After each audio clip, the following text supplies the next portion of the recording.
Hello, everybody, and welcome to the end of spring break week. I'm so sorry it's over. I hope everybody had a wonderful time. I hope you got a lot of rest and relaxation. I hope you're ready to go back and finish these last 4 weeks. It's very exciting.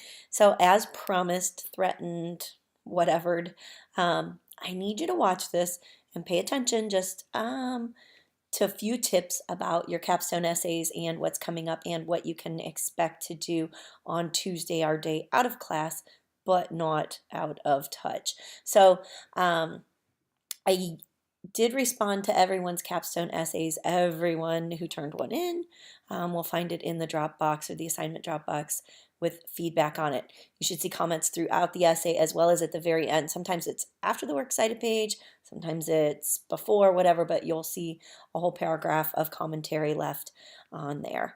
I want to address just a few things that I saw throughout, not that you won't see this in your own feedback, and obviously, hopefully anyway, excuse me, you also got some feedback, good feedback from your peers before we left.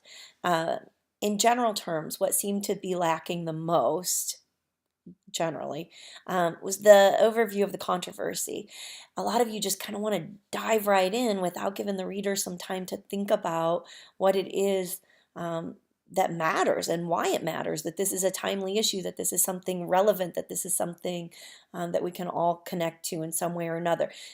Because I think it's so present in your mind because you've been doing the research, you're not taking into consideration the fact that for the reader, it's not so much in the forefront. So work that in, give that some time to develop, give people an opportunity to see why this is an issue, why this is an important issue. Even if it's informative, it doesn't really matter which, direction you're taking on it. The idea is that is something that matters, and it matters because it's happening now, okay, and it affects your audience. So making that connection would definitely be to your advantage. In addition to that, some of the presentation was just really crummy. Let's be honest. Some of you rushed through those. I was trying to read some of the sentences, and I was like, oh, proofread, read aloud, starting and finishing sentences. It's hard, but yes, it's something you have to do. Like you actually need to work through getting your ideas down clearly, kind of like I'm not doing right now. See, my brain is 20 other places. Read it aloud, listen to it. A lot of times you'll start sentences according to Jane Doe, and then a whole other sentence starts. So read them carefully. Look for those moments where you can work through the awkwardness. Definitely recommend reading aloud because that's when you'll hear those problems. Inserting outside voices has also seemed to give some of you guys some grief. Don't just randomly drop stuff in there, folks. Work your way into it. If you tell me that John Doe says something, who's John Doe? Why do I care about what he has to say? What makes him an expert? Is he a student who suffered through this? Is he a researcher? Is he a scientist? Is he someone who's done things? That's what I want to know. Okay. I don't want to know the name, title, and journal that the article came from. That's really not that relevant, right? So you don't have to give the whole title of the journal article going into it. You instead just more naturally integrate that information, and by using the author's name, that makes it more natural, okay, than giving me a title of the article and then the title of the journal that the article came out of and all of those pieces parts. So just kind of dial in some of that common sense and read it for clarity, and think about how you would enter or insert information as you find it in a more natural way. I have seen some great papers. Some of you, I think, are working with the white paper but haven't done your subdivisions yet, so I'm eager to see what you come up with that. Make sure that you're using attribution. Anything that you pull from those outside sources has to be documented. I've seen a medley of hybrids of APA and MLA. Folks, you can't combine them. Use one or use the other, but you can't use them both.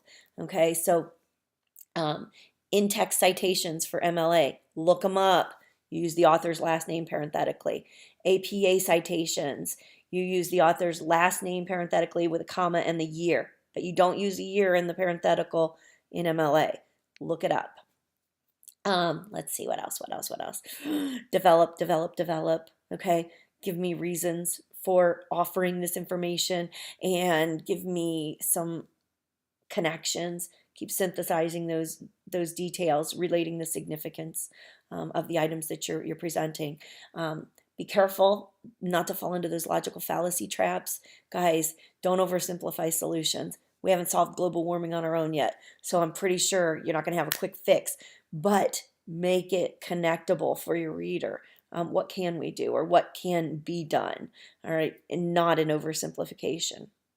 Okay, so that's capstones. You're going to keep working on those. Spend this week for sure revising. The final draft is due next Tuesday, April 9th, before class time. Now, I also want your website to go live that day. However, I do recognize that some of you might want to make some changes to your capstones or your researched arguments, whatever we want to call them, before you go live with those. So those will be due in the assignment Dropbox. And if you're not super confident about the polish on it to go live on the website yet, I'll let you hold off on just that piece of it. But that means your frequently asked questions need to be completed. That means your blog entries, which are simply 5 or 6 of the annotations of sources that you think are relevant at this point, okay? So you can go back and pull from your annotated bibliography. It's further reading, further research, whatever it might be. Your about page should be complete. Your images should be posted, whatever it is that you want the reader to get on that whole visual punch should be in place by April 9th. Thursday, when we come back together on April 4th, I want you to bring some devices, bring your device, not some, you don't have to bring like 10, but bring a device so that you can work on this in class. I will help troubleshoot as much as I can. I want you to get your hands dirty, man. If you haven't gotten in there yet, let's do that. Let's make sure that your website is ready to go. You'll also have some time if you need to. I'll address some questions and concerns, of course, with the essays as well.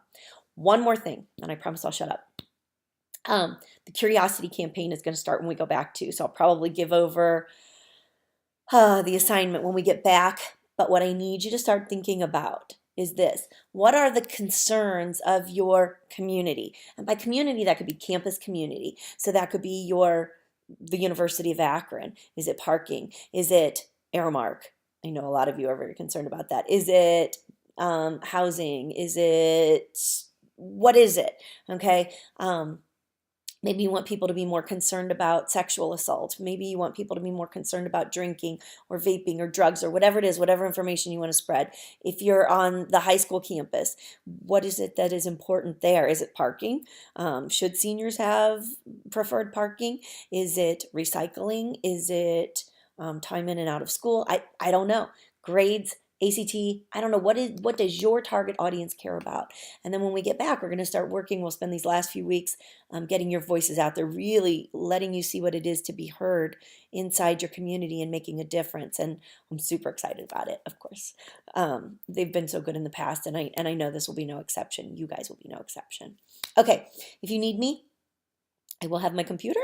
I am still looking at revisions. I'm going to try and do some of those before I leave later today. So if you submitted a revision, I really haven't forgotten about you. I was just reading or researched arguments, whatever you want to call them, all week long. All right, folks, have a great remaining weekend, and I shall see you all on Thursday. Take care.